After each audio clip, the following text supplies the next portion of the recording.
welcome to FedScoopTV. I'm sitting here with Steve Orrin, who is the Chief Technologist at Intel. Welcome. Thank you. So let's talk a little bit about innovation. We're here at the Intel Security Summit, which is hosted by FedScoop. Can you talk a little bit about what have been the most significant changes in driving innovation within the industry? So I think some of the things we look at is what are the key trends, both on what businesses and organizations are trying to do with their information and with their applications, as well as the kinds of threats and challenges that they're facing, either from the hacker and nation state side or from just trying to keep track of all the new protocols and applications that are trying to deploy, whether regulations that come into bear. So understanding the problem space is the first step to driving innovation, is understanding what the customers want to do, and then being able to look at both the existing technology space as well as what's coming down the road as far as future technologies and architectures, and bridging that gap, providing both a solution they can adopt today, but with an eye towards how they migrate their applications and data to take advantage of these future capabilities.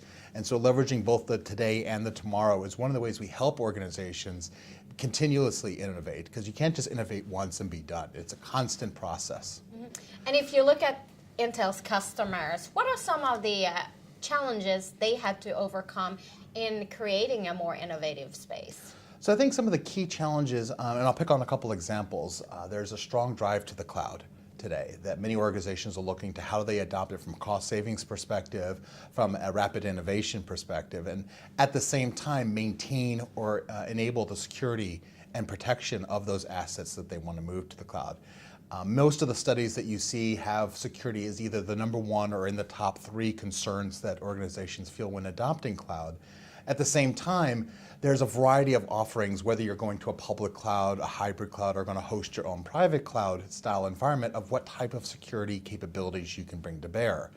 And so when you look at what organizations are struggling with today, it's really about understanding the scope of what they need to do from a regulatory or a security posture perspective and applying those security controls. At the same time, being able to take full advantage of these innovation trends around the new cloud architectures, big data infrastructures, and even some of the PaaS and SaaS opportunities.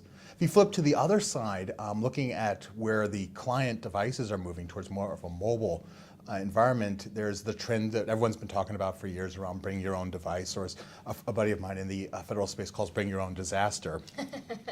And how do you manage these devices that aren't corporate controlled, that don't have the same desktop environment that, say, the Windows Classic model used to have?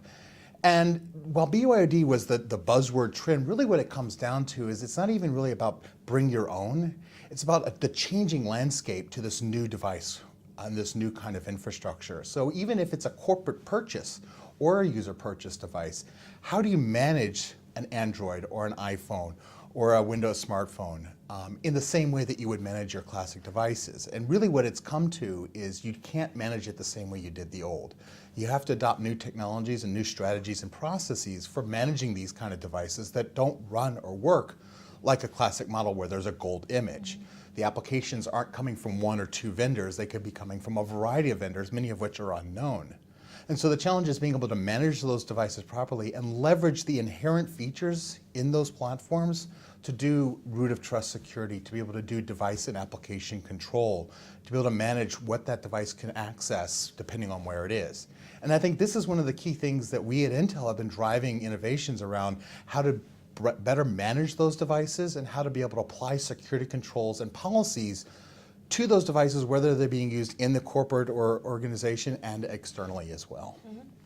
And as the world is becoming more mobile, how do you see the next generation government workforce looking like? I've heard it's going to be even more mobile, more agile. What do you think it's going to be looking like? So I think that the government's going to need to catch up to the rest of the mobile workforce. You know, if you go outside into other industries, whether it be in consumer and retail, in the financial services, everyone is mobile today. Everyone is using one or more devices that aren't necessarily the classic laptop, desktop model of old.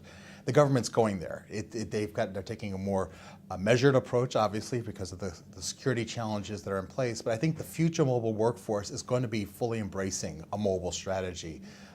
whether that be a tablet strategy, two-in-one convertible style models will be prevalent early and phones will follow.